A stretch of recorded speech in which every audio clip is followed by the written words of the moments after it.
दोस्तों नमस्कार। मैं पंडित अनिल मिश्र आज आपके लिए एक अद्भुत कथा लेके आया हूँ।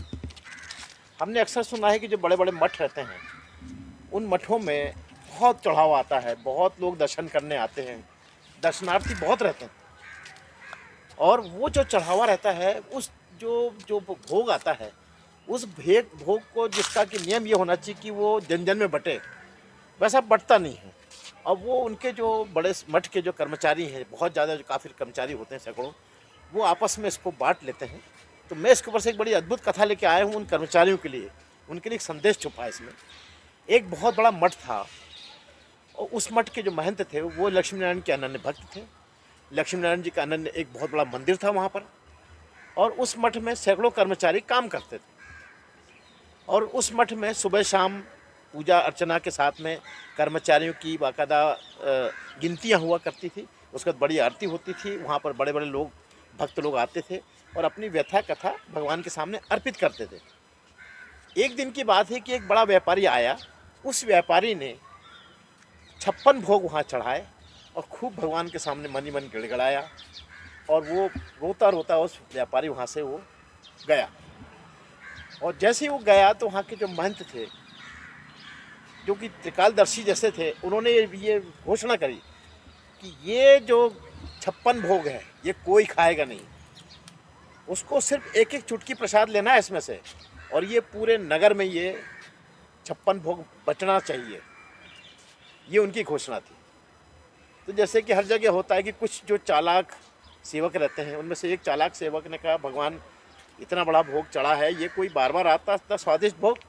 तो उसने हर एक में से एक एक आइटम, एक एक पीस वहाँ से निकाल के और अपने झोले में छुपा लिया। बाकी प्रसाद नगर में बंट गया। दूसरे दिन सुबह जब वहाँ पर जो गिनती हुई तो उसमें उसका परिवार और वो सेवक गायब था।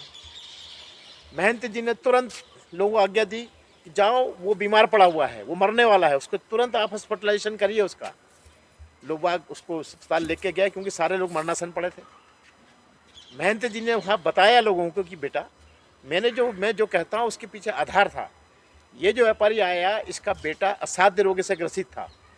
इसने जो यहाँ 56 भोग चढ़ा है और जो विनय करी भगवान से, उस विनय में ये उसका मतलब मांग थी कि मेरा बच्चा निरोग हो जाए। तो भगवान ने, और उसने ये भी इसमें कहा कि मुझे आप सारे मेरे पुण्य ले लीजिए, मेरे सारे अच्छे काम आप शामिल कर लीजिए, लेकिन मेरे बच्चे को बचा लीजिए। इस को दृष्टिगत करते भगवान ने उसको तथास्तु कहा और उस बेटे को उन्होंने ठीक किया। लेकिन उसका जो जो पूरा जो बीमारी थी उस प्रसाद में पूरे नगर में बटी और सब ने एक एक चुटकी खाया, एक एक डकार ली, इतनी कष्ट उठाया और वो बच्चा ठीक हो गया। लेकिन इस जो सेवक ने, जिसने इतना सारा भोग खा लिया, जिसके उतना खाने लायक उसकी कैपेसिटी नहीं थी, इसलिए वो बीमार पड़ गया। तो इसलिए ये कथा ये संदेश देती है कि जो भोग चढ़ते हैं उस भोग को पूरे नगर में बांटना चाहिए, तब वो उस जो सेवक का पूरा पूरा भला करता है। और इसीलिए ये नियम पुराने ग्रंथों में लिखा है कि प्रसाद एक चुटकी ग्रहण करना चाहिए। ज़्यादा प्रसाद जो लेते हैं उसमें विषाक्त होता है, वो आप उतना सहन नहीं कर सकते, इतनी आपकी कैपेसिटी नहीं है। तो ये संदेश जाता है सब सेवकों के लिए और सारे घर में अपने जो लोग हैं कि भाई जो एक बड़ी किंवदंती चल रही कि आपने भोग, बड़ा भोग चढ़ाया और पानी फेरा, आग बंद करी और भगवान से उठा लिया और खा लिया, ये उसका नियम नहीं है। आप जो भी भोग चढ़ाते हैं उसको घर घर जन जन में बंटना चाहिए, तब वो आपकी व्यथा और कथा और आपकी चीज़ों का निवारण करने लायक बनता है। वो प्रसाद, वो अमृत तुल्य तभी होता है जब एक एक चुटकी सबके ग्रहण में, सबके शरीर में ग्रहण हो।